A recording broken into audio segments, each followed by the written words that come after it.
वक्त की जरूरत हो तुम, बहुत खूबसूरत हो तुम, उसने बोला था। जो बोला था सच था ये झूठ, उस वक्त हंसी था। ना वक्त की जरूरत रही, ना हम खूबसूरत रहे।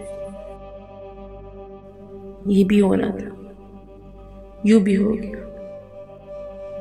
ये जिंदगी भी क्या कमाल करती है, आपको अपने ही अंदर दुखों और तकलीफों में डालकर ये समझा देती कि अब ऐसा कुछ नहीं होगा।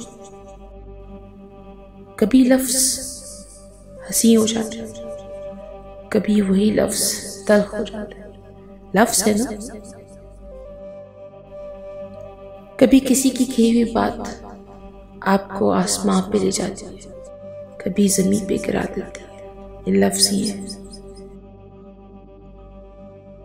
ना खूबसूरती रहती है, ना वक्त रहता है, दास्तानें रहती है, और उन्हीं दास्तानों में हम जी रहे होते हैं।